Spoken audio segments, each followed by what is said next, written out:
Tonight on Q2, beating the heat. Nearly everyone trying to find ways to stay cool in these blazing temperatures. It's starting to get hotter than usual, yeah.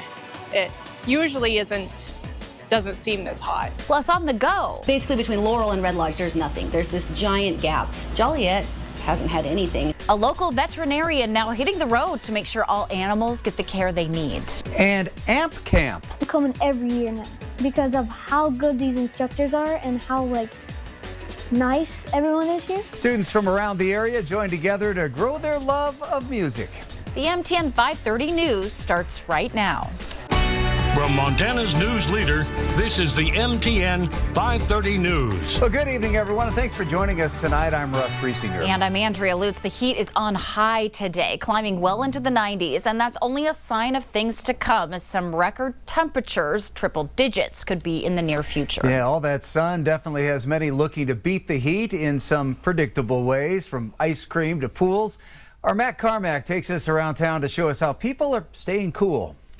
Well, whether it's the sweat on your forehead or your sunburn, there is no doubt that it is hot, hot, hot this summer in Billings. And one of my favorite ways to cool off, and definitely some others, is by grabbing a milkshake or ice cream cone at places like Softies. When it first started, it was kind of rainy, and this week it's been super hot, so we've gotten a lot of people. It's starting to get hotter than usual, yeah.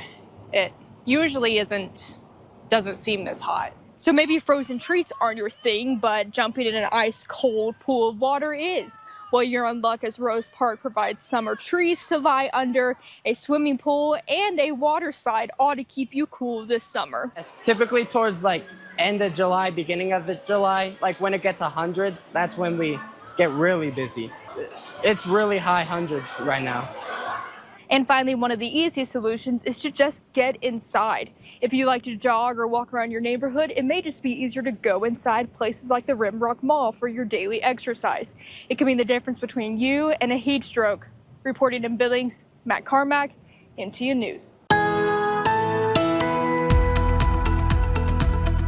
Let's jump right in with the Stockman Bank weather cam. You can see just a little bit of a haze out there.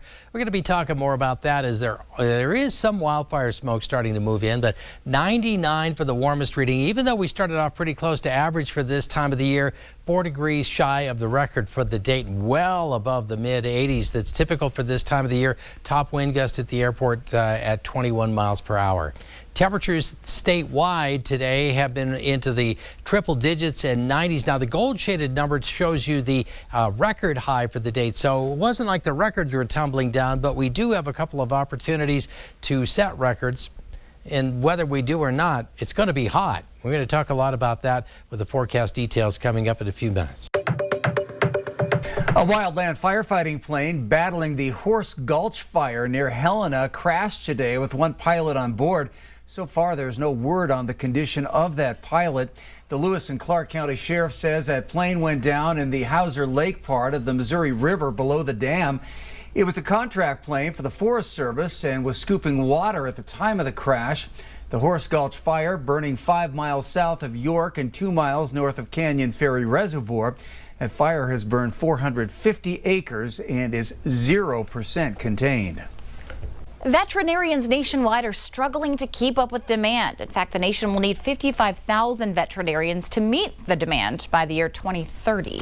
It's especially a problem in rural Montana, described sometimes as veterinary deserts. But as Arlena Howder reports, one woman is looking to change that by hitting the road.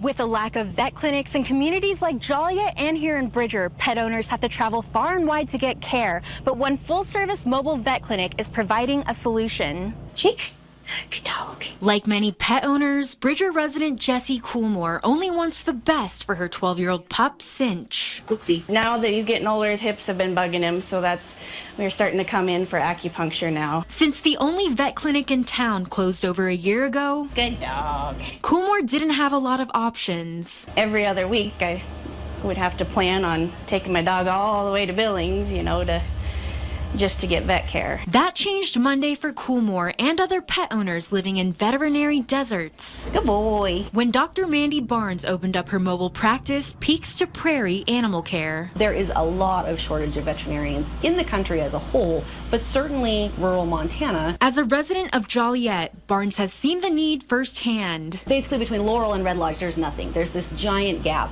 Joliet hasn't had anything. Outfitted with a remodeled camper, Barnes and her team will spend 4 days a week treating clients in Laurel, Joliet, and Bridger. Lower back hip area. Trying to fill the gaps in other areas as well. It leaves me a day a week, Fridays, to, if I did want to go to Ennis, if they need me to spay neuter for them, I can pack up and go. And offering more affordable rates than a brick and mortar business. My goal is I want people to do the right thing for their animal, what's best for their animal, and not do it because they can't afford it. A local and family business serving pet owners in communities that need the care most, like Coolmore. You're such a good man. That's what I'm looking forward to the most. Not having to travel for just to get my cat's vaccines or my dog his acupuncture. In Bridger, Alina Howder, MTN News. The Montana Supreme Court heard testimony today in the closely watched held climate lawsuit in front of a packed crowd in Helena. 16 youth plaintiffs sued the state, saying Montana's policies on greenhouse gas emissions were contributing to the climate change and threatening their rights to a clean and healthful environment. A district court judge sided with the plaintiffs last year, but the state appealed the decision, bringing forth this hearing today. Attorneys for the state said the climate change issue is a political question, so large there's no ruling in this case that can give the plaintiffs what they're looking for. But the plaintiffs disagree, saying afterward this case could have a much bigger impact.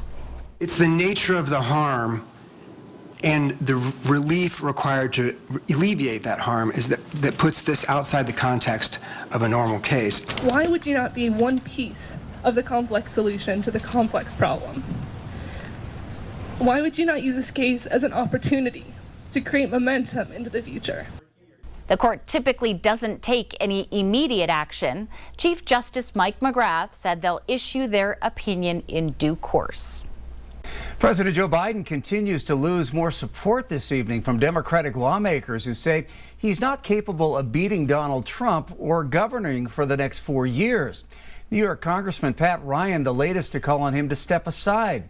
And now Montana Democratic Senator Jon Tester is among those questioning if Biden is up for the job, saying yesterday during a caucus lunch that Biden cannot win.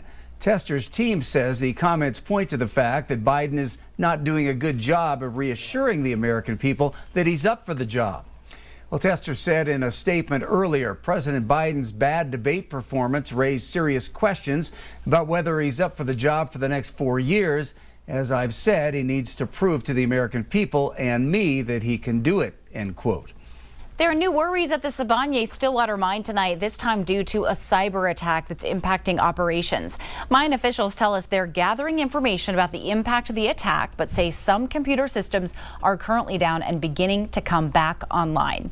A union official says smelter operations in Columbus are impacted due to all automated systems currently not working, and the facility which processes mine material employs several hundred people. We're told those workers remain on the job. Cyber and ransomware attacks are on the rise nationwide, with the mine just being the latest business to get targeted. A decade-old Billings camp is growing even bigger now as it aims to give young local kids with a love for music the tools to be even better. Best of all, that camp will culminate with a final concert as the students perform at the Babcock. Our Isabel Sparts takes us to AMP Camp. 1, 2, 3, 4. AMP! AMP Camp is a place where kids come to rock out. I play, if you haven't noticed, for some odd reason, I do play guitar, and it is one of my favorite instruments to play. I've been playing for 6 years, but taking it seriously for the past 3, ever since I got to AMP Camp. What started 10 years ago with 6 kids has grown to almost 60 with an immeasurable impact. Music has been such a big part of my life. It is my home. It's my safe place. When I'm sad, this one song can cheer me up. 3 music teachers, Alex, Matt, and Parker, AMP, wanted a place for their students to play music they might not otherwise learn in a traditional school music class. I think every teacher, if you go around, you see them just, all right, once it gets cooking, we're all stoked. Something I did as a high school student, having a garage band, and we're just giving these kids a leg up on how to do it and how to organize it. Students learn everything from playing in a small ensemble to music theory. I've learned to connect with my bandmates and make friends with them, and you have to trust the process. And if someone messes up, you mess up too. You have to let it go. Kids from ages 10 to 18 take classes and practice their instruments all week at the Art House Theater downtown, leading up to a final performance at the Babcock on Saturday. Just huge blanket of awesomeness for everybody, because it feels so good to play music with people, in front of people, and have that interaction, and they get that, and then it's kind of the aha moment too. And for these kids, it's more than just rock and roll. The first year I didn't have any friends, but then I got a lot of friends, and it just made it so much better. This year I was scared, always, but then now I'm coming every year now because of how good these instructors are and how nice everyone is here. If you find something you love and you get pretty good at it, stick with it, and you could probably do anything. Jamming out in Billings, Isabel Sparks, MTN News. Still to come on the MTN 530 News on Q2, Brews for Blooms. A Miles City brewery creates its own kind of beer garden, giving back to the community. And one of the nation's best high school players recently suited up for Team USA. We'll hear from him in just a bit. The MTN 530 News continues right after this.